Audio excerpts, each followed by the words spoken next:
Hello guys, welcome to my channel. आज हम पढ़ेंगे मेल रिप्रोडक्टिव सिस्टम के बारे में। इससे पहले हमने पढ़ा था फीमेल रिप्रोडक्टिव सिस्टम के बारे में। जिसने मेरी प्रीवियस वीडियो नहीं देखी है प्लीज़ जाइए और चेकआउट करिए, ठीक है। वो बहुत ही ज़्यादा इंपॉर्टेंट टॉपिक है आपके बोर्ड एग्जाम के लिए, ठीक है। तो चलिए स्टार्ट करते हैं। सबसे पहले तो हम अपने मेल रिप्रोडक्टिव सिस्टम को लेबल करना सीखेंगे। उसके डायग्राम को समझना बहुत ज़्यादा इंपॉर्टेंट है, क्योंकि कभी कभी क्या होता है एग्जाम में आपको डायग्राम तो बना हुआ आ जाता है बट उसको लेबल करने के लिए हमसे पूछता है, ठीक है। सबसे पहले हम उसको लेबल करना सीखते हैं, ठीक है। हम सबसे ऊपर से स्टार्ट करते हैं। देखो, जो आपको ये लाइन दिख रही है ना, ये वाली लाइन, इसे कहते हैं हम यूरेटर, ठीक है।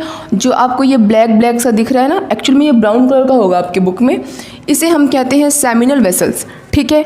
जो आपको देखो एक और वाइट कलर की लाइन दिख रही होगी यहाँ से यहाँ तक, ठीक है, इसे हम कहते हैं वास डिफरेंसेस, ठीक है। अब देखो ये दिख रहा होगा हिस्सा आपको, ये सर्कुलर हिस्सा, इसे हम कहते हैं टेस्टीज़। क्या कहते हैं इसे हम? टेस्टीज़, ठीक है। और जो आपको ये दिख रहा है ना, ये आउटर लेयरिंग एक, इसे कहते हैं हम स्क्रोटम, ठीक है। चलो अब इधर देखो, ये आपको दिख रहा होगा हिस्सा, कलर्ड हिस्सा होता है ये ब्राउन ब्लैक कलर का, इसे कहते हैं हम ब्लैडर। और जो आपको ये ब्लैक वाला हिस्सा दिख रहा है ना, इसे हम कहते हैं प्रोस्टेट ग्लैंड। और जो आपको ये नीचे वाला देखो, ऊपर वाले को कहते हैं प्रोस्टेट ग्लैंड, नीचे वाले का हिस्सा जो ये दिख रहा है, हालांकि ये आपके एनसीईआरटी बुक में लेबल नहीं है बट कई बार आपको ये लेबल करने के लिए आ जाता है, ठीक है। इसे हम कहते हैं काउपर्स ग्लैंड। क्या कहते हैं इसे हम? काउपर्स, ये एपिस्ट्रॉफी ऐसे, काउपर्स ग्लैंड, ठीक है। जो ये हिस्सा है इसे क्या कहते हैं हम? पेनिस। और जो आपको ये दिख रहा है ना, ये वाइट कलर की जो लाइन दिख रही है, इसे कहते हैं हम यूरेथ्रा, ठीक है। आप इसको बिल्कुल अच्छे से याद कर लेना, ठीक है। अब चलो हम इसके फंक्शन के बारे में पढ़ते हैं कि आखिर इनमें क्या क्या काम होता है, इन सब का काम क्या होता है, ये सब कैसे परफॉर्म करते हैं, ठीक है।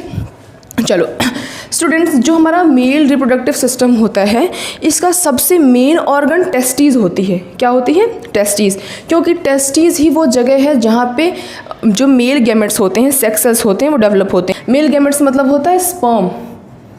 क्या होता है? स्पर्म, ठीक है। इसे हम सेक्स सेल्स भी कहते हैं और इसे हम मेल गैमेट्स भी कहते हैं,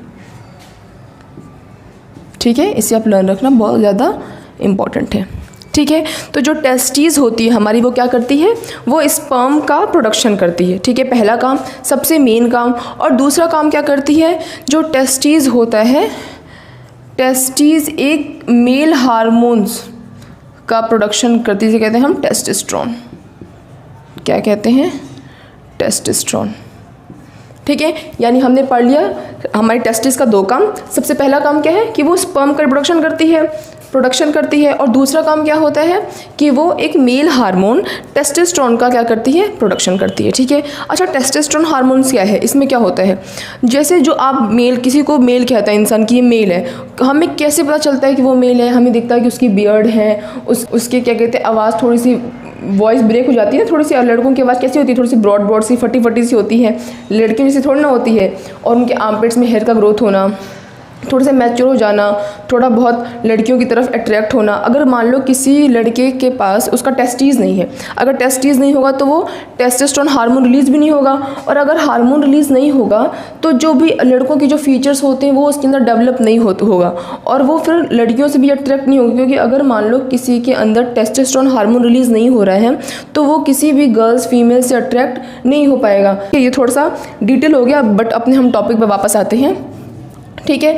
तो हम ये पढ़ रहे थे कि जो हमारी टेस्टीज़ है वो स्पर्म का प्रोडक्शन करती है और स्पर्म के प्रोडक्शन के साथ साथ वो हार्मोन्स, कौन से हार्मोन्स का? टेस्टोस्टेरोन नाम के हार्मोन्स का प्रोडक्शन करती है, जो कि मेल फीचर्स का जिम्मेदार होता है, ठीक है। उसके आगे हम पढ़ते हैं।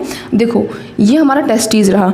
टेस्टीज़ एक आउटर, एक सैक लाइक स्ट्रक्चर में स्टोर होती है। सैक लाइक स्ट्रक्चर, उसका नाम क्या है? उसका नाम है स्क्रोटम, ठीक है। जो टेस्टीज़ होती है, मेल टेस्टीज़ कितनी होती हैं? 2, ठीक है। ध्यान रखना कितनी टेस्टीज़ होती हैं? 2। और वो कहाँ पे स्टोर होती हैं, कहाँ पे रहती हैं? एक सैक लाइक स्ट्रक्चर में, जिसे कहते हैं हम स्क्रोटम। जो आउटर कवरिंग होती है उसकी, क्या कहते हैं उसे हम? स्क्रोटम।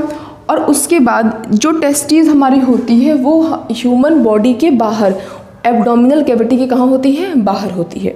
टेस्टिस कहाँ होती है, जो ह्यूमन बॉडी होती है, जो एब्डोमिनल कैविटी होती है उसके बाहर होती है। उसका रीज़न भी होता होगा कुछ। उसका रीज़न क्या होता है कि जो टेस्टिस है, टेस्टिस के अंदर क्या बनता है, स्पर्म, और स्पर्म बनने के लिए बॉडी टेम्परेचर से कम टेम्परेचर की रिक्वायरमेंट होती है, जिसके कारण जो टेस्टिस होती है वो बॉडी के बाहर होती है। ठीक है, चलो अभी आगे पढ़ते हैं। चलो अब आपको ये दिख रहा होगा ना, ये वाइट कलर की एक लाइन दिख रही होगी, इसे क्या कहते हैं हम, वाज डिफरेंसेस। जो वाज डिफरेंसेस होता है वो क्या करता है, वो देखो टेस्टिस में क्या बना, स्पर्म। अभी स्पर्म को टेस्टिस में तो रहना नहीं है ना, टेस्टिस में जो स्पर्म बना उसको कहाँ आना है, at the site of fertilisation जाना है। कहाँ पे होता है ये, फीमेल बॉडी के अंदर। तो स्पर्म टेस्टिस में बने रहना खाली काफ़ी नहीं है, उसको डिलीवर भी होना है। तो डिलीवर होने के लिए उसको कहीं ना कहीं से तो जाना पड़ेगा ना, तो कहाँ से जाएगा वो, ये आपको दिख रहा है ना, ये जो लाइन है इसे क्या कहते हैं हम, वाज डिफरेंसेस। यहाँ से होते हुए जाता है। ठीक है, तो देखो ये कहाँ गया, यहाँ से होते होते होते होते होते होते ये इधर को आ गया। अब देखो ये क्या है, इसे कहते हैं हम सेमिनल वेसल्स, ये ग्लैंड है। ठीक है, देखो आपको एक और दिख रहा होगा, इसे कहते हैं हम प्रोस्टेट ग्लैंड, और आपको ये दिख रहा होगा, इसे क्या कहते हैं हम, काउपर्स ग्लैंड।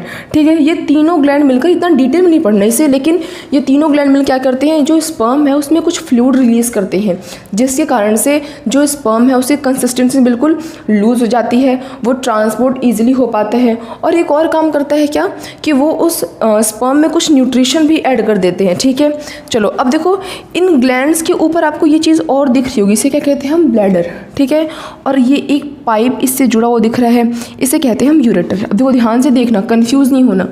ये आपको दिख रहा है वाज डिफरेंसेस। ठीक है, और इस वाज डिफरेंसेस यहाँ तक आया और यहाँ से मिला हुआ है यूरेटर। ये आपका क्या है, ब्लैडर।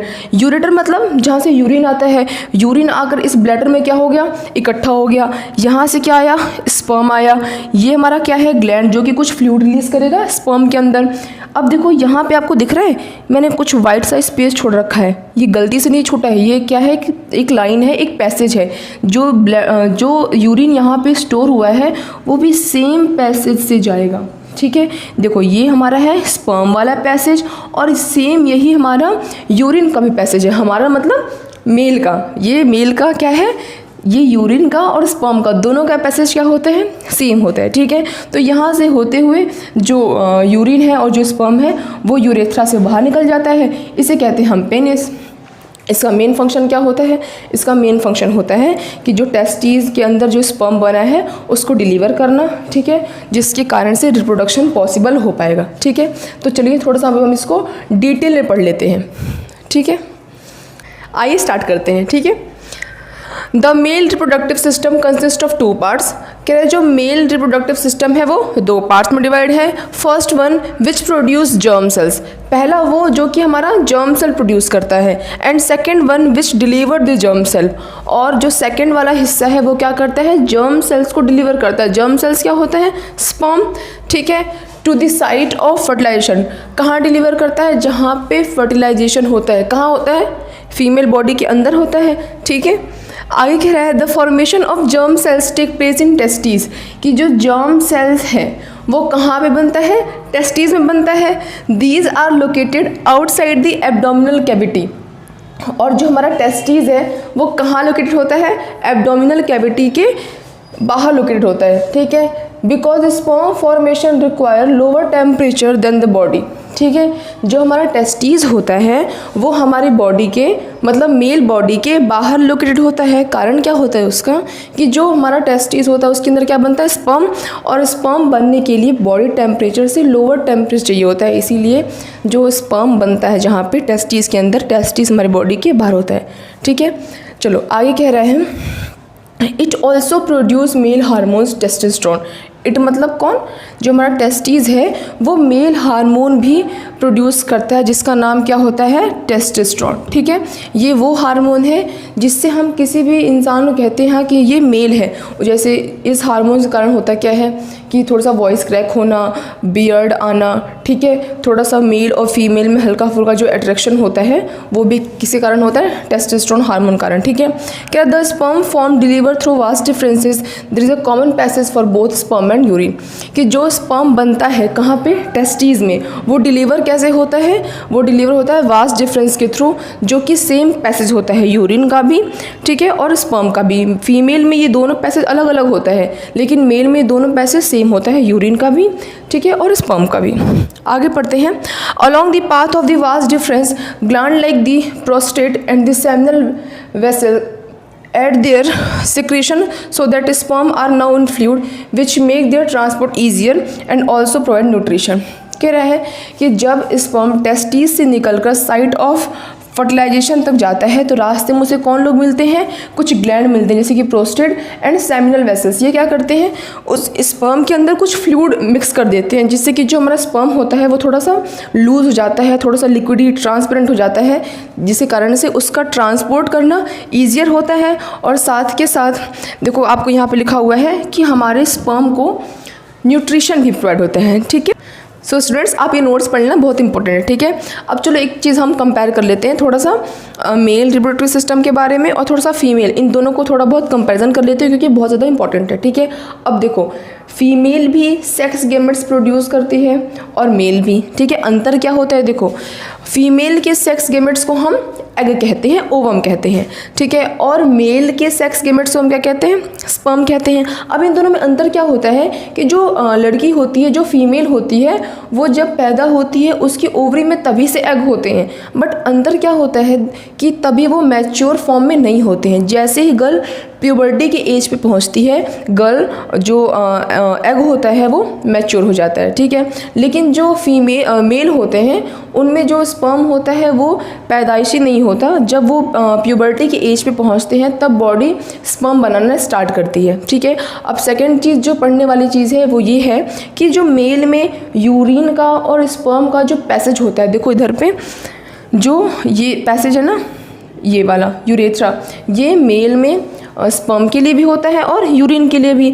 जबकि फीमेल में ऐसा नहीं होता है, ठीक है।